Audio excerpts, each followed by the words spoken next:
আমি M A Murshed Ansari Selim, সহকারী অধ্যাপক বাংলা বিভাগ নজরুল ইসলাম ডিগ্রি কলেজ। বর্তমান বিশ্বের কোভিড-19 প্রাদুর্ভাবে সারা বিশ্বের শিক্ষা ব্যবস্থা শুধু নয়, প্রত্যেকটি ক্ষেত্রে যেন স্থবির হয়ে গেছে। সেক্ষেত্রে শিক্ষা ব্যবস্থা সবচেয়ে বেশি স্থবিরতা পেয়েছে। কেননা সারা বিশ্বের যারা কর্ণধার তারা চিন্তা করেছেন যে প্রত্যেকটি স্টুডেন্টের জীবনটা হচ্ছে অনেক বেশি মূল্যবান হিসেবে তারা ধরে নিয়েছেন। কেননা একটি স্টুডেন্ট হবে ভবিষ্যতে একটি দেশের, একটি জাতি এবং সারা বিশ্বের কর্ণধার। সেই বিষয়টি মাথায় রেখেই বর্তমানে সমস্ত অফিস আদালত একটু একটু করে খোলা থাকলেও শিক্ষা প্রতিষ্ঠান টোটালি বন্ধ আছে এবং আমরাও তারই অন্তর্ভুক্ত হয়েছি। এবং সেই ক্ষেত্রে বর্তমান সরকারের নির্দেশে আমরা অনলাইন ভিত্তিক ক্লাস চালিয়ে যাচ্ছি। আজকেও তার ধারাবাহিকতা হিসেবে আলোচনা করছি কাজী নজরুল ইসলামের আমার পথ প্রবন্ধ নিয়ে। কাজী নজরুল ইসলাম এমন একটি মানুষ, তিনি বহু গুণের গুণান্বিত, যার জন্ম 1899 সালের 15 সেপ্টেম্বর বর্ধমান জেলার আসানসোল মহকুমার চুরুলিয়া গ্রামে, এবং তার মৃত্যু 1976 সালের 29 আগস্ট ঢাকায়। তিনি একাধারে গল্পকার, প্রবন্ধকার, ছোট গল্পকার, নাট্যকার, অভিনেতা, বংশীবাদক এবং নৃত্যশিল্পী। তার বিচিত্র জীবন শুরু হয় রুটির দোকানে কাজ করে। কেননা অত্যন্ত অল্প বয়সে তিনি মা বাবাকে হারান। মা বাবাকে হারানোর পর সাধারণত আমাদের সমাজে যে অবস্থাটা বিরাজমান থাকে বা হয়, সেটি হচ্ছে ছেলেমেয়েরা সাধারণত ছন্ন ছাড়াই হয়ে যায়, এটাই স্বাভাবিক। তিনি তারও এক্ষেত্রে ব্যত্যয় ঘটেনি। তিনি তার জীবন শুরু করেন রুটির দোকানে কাজ করে, লেটুর দলে গান গেয়ে, বাঁশি বাজিয়ে, গান করে, এবং এভাবে তার জীবন তিনি শুরু করেন। আমরা যে সময়ের কথা বলছি সেই 19 শতকের শেষ দিকের, আমি 20 শতকের শুরুর দিকে কথা বলছি। সে সময় আমরা বর্তমান যে আধুনিক প্রযুক্তিগত দিক থেকে যত দূর এগিয়ে আসছি, মোবাইল, টেলিফোন, টেলিভিশন, ভিডিও, এগুলির সুযোগ ছিল না। সাধারণত গ্রামেগঞ্জে মানুষ কি ছিল, অনুষ্ঠান নির্ভর ছিল। বছরে 2 মাস বা 2.5 মাস বা 3 মাস সর্বোচ্চ কাজ ছিল। মানুষ প্রায় বেকার অবস্থা বসে থাকতো, অলস অবস্থা বসে থাকতো। সেই প্রেক্ষিতে গ্রামেগঞ্জে যাত্রা, পালা গান, লেটু গান, ধাওয়া গান, পালা গান, এই বিষয়গুলি চলত। ঠিক সেই অবস্থায় দিনভর কাজ করে নজরুল যখন রুটির দোকান থেকে বেরিয়ে যেতেন, সন্ধ্যায় শুনতেন, চাষ চলে শুনতেন যেখানে লেটুর গান হবে, পালা গান হবে, যাত্রা গান হবে, ঠিক কি হচ্ছে উনি ওখানে যেয়ে হাজির হতেন। এক সময় তিনি লেটুর দলের গানগুলি রপ্ত করে ফেলেন এবং সুন্দর বাঁশি বাজাতে শিখে ফেলেন এবং লেটুর দলের সাথে সরাসরি সম্পৃক্ত হয়ে যান। এর মধ্যে আমাদের তৎকালীন পূর্ববঙ্গের ময়মনসিংহের এক পুলিশের অফিসার রফিকুদ্দিন কলকাতাতে কাজ করতেন এবং সেখানেই নজরুলের সাথে পরিচয় হয়। নজরুলের বাঁশির সুরে মুগ্ধ হয়ে তার জীবন সম্পর্কে বিস্তারিত অবগত হন এবং তাকে স্কুলে পড়ার আহ্বান জানান।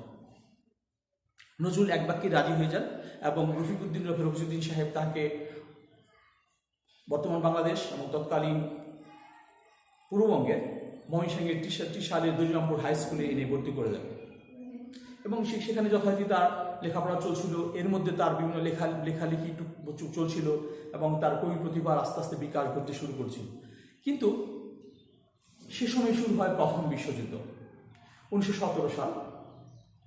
নজরুল তখন 10ম শ্রেণীতে পড়েন। তিনি তার ব্রিটিশদের যে অত্যাচারের বিরুদ্ধে তিনি বলিষ্ঠ হয়ে যান এবং নিজেকে আর সংবরণ করতে না পেরে নিজে একজন সৈনিক হিসেবে ইস্ট বেঙ্গল রেজিমেন্টে যোগদান করেন। শুরু হয় তার সৈনিক জীবন এবং সৈনিক থাকা অবস্থায় যে সৈনিকদের যে হৃদস্পন্দনকে বাড়িয়ে দেওয়ার জন্য, তাদের কাজের প্রতি, তাদের দেশত্ব বোধের প্রতি, তাদের মমত্ব বোধ বাড়িয়ে দেওয়ার জন্য বিভিন্ন লেখা তিনি তৈরি করেন।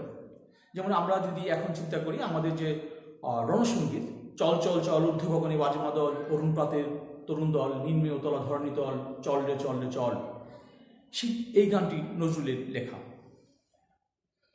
তিনি সৈনিক জীবন বরণ করেও এই অবসর সময়ে বিভিন্ন কবিতা গল্প গান লিখে লিখে কী করছেন, সৈনিকদের স্পন্দন বাড়িয়ে দিতেন এবং তাদের তাদের রক্তের মধ্যে যে নতুন উত্তেজনার সৃষ্টি করতেন।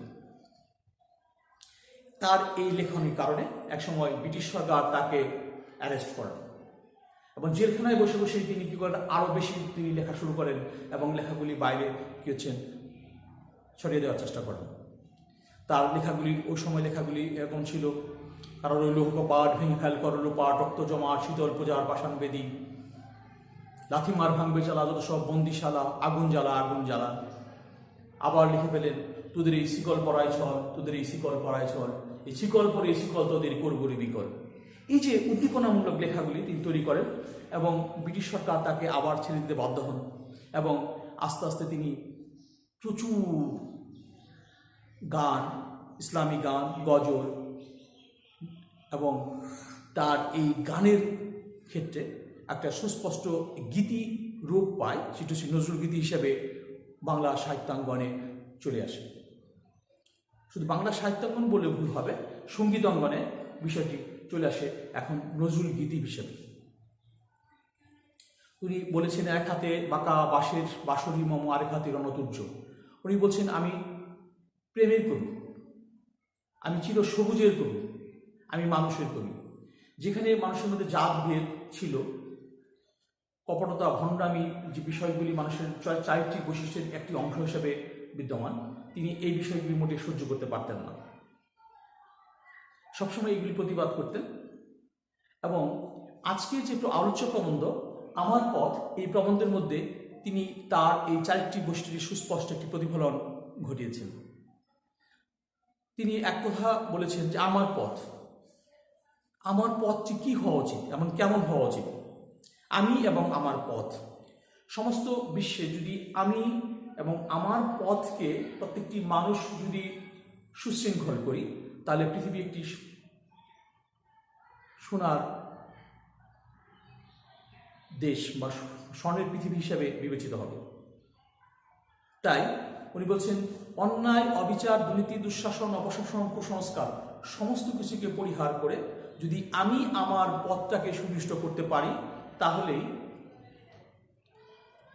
একটি নতুন পৃথিবীর সৃষ্টি হবে।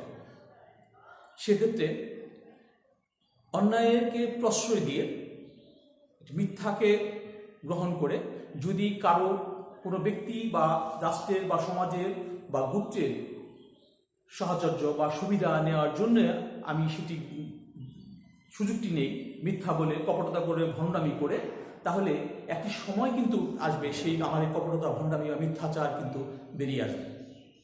তাই কিছু ক্ষণিকের জন্য কিছু আনন্দ বা সুবিধা নেওয়ার জন্যে এই মিথ্যাকে, কপটতাকে অবলম্বন না করে যে সত্যটাকে আমি অবলম্বন করি এবং সত্যের পথ অনুসরণ করি, তাহলে কি হচ্ছে, আমাদের এই পৃথিবী একটি নতুন রূপ পাবে। এবং সেক্ষেত্রে আমি এবং আমার যে রূপটাকে তিনি এখানে তুলে ধরার চেষ্টা করেছেন। কেননা একটি সময়ের জন্য যদি একটি মিথ্যা বলে কারো মনোরঞ্জন করি, যে সময় এই সত্যটি প্রকাশিত হবে, সে সময় আমার সম্পর্কে কিন্তু এই নেতিবাচক চারিত্রিক গুণাবলীটি বা বৈশিষ্ট্যটি কিন্তু প্রকাশ পাবে। সেক্ষেত্রে ওই ব্যক্তি, ওই সমাজ, ওই রাষ্ট্র এক সময় কিন্তু আমাকে ধিক্কার দেবে বা থুতু দেবে।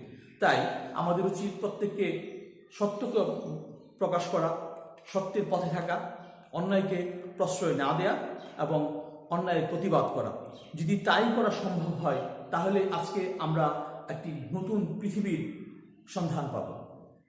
তাই সত্যকে পুঁজি করে, সত্যকে অবলম্বন করে যদি আমরা আমাদের জীবনকে গড়ে তুলি, তাহলে আমাদের নতুন পৃথিবীর সন্ধান পাব, যেখানে আমরা একটি নতুন জীবনকে আমরা নতুন রূপে পাবো বলে বিশ্বাস করি। এবং নজরুল এই বিষয়গুলিকেই দেওয়ার চেষ্টা করছেন, যে কপটতা, ভণ্ডামিকে না করে কখনো সত্যকে প্রকাশ করতে যদি কি হয়, অবিনয়ী হতে হয়, কঠোর হতে হয়, সেক্ষেত্রেও যেন উনি দ্বিধা না করতে আমাদেরকে পথ দেখিয়েছেন। অর্থাৎ সত্য প্রকাশ করতে যদি আমাদেরকে কঠোর হতে হয়, নির্মম হতে হয়, কারো বিরাগভাজন হতে হয়, সেক্ষেত্রেও যেন আমাদের পিছপা না হই। অর্থাৎ আমাদের পথ যেন কী হয়, সেটি হচ্ছে সত্যের পথ। যদি এই পথে আমরা সামনে এগিয়ে চলতে পারি, তাহলে আমাদের জীবন, আমাদের পরিবার, আমাদের সংসার, আমাদের রাষ্ট্র এবং আমাদের পৃথিবী হবে একটি সোনার পৃথিবী বা সোনার দেশ, সোনার রাষ্ট্র এবং সোনার জীবন। এক্ষেত্রে কবি নজরুল ইসলাম আমাদের পথ সত্যের পথ হিসেবে দেখানোর চেষ্টা করেছেন এবং আমার পথ কী হওয়া উচিত সেই কথাটি তিনি এই প্রবন্ধে তুলে ধরার চেষ্টা করেছেন। সুপ্রিয় শিক্ষার্থীবৃন্দ, পরবর্তীতে যদি আমরা এ বিষয়ে কোনো প্রশ্ন থাকে, তোমরা টেক্সট বইটা একটু দেখে নেবে এবং যদি কোনো প্রশ্নের উদ্বেগ হয় সেক্ষেত্রে আমাদের ওয়েবসাইটে তোমরা আসতে পারো এবং দেখতে পারো।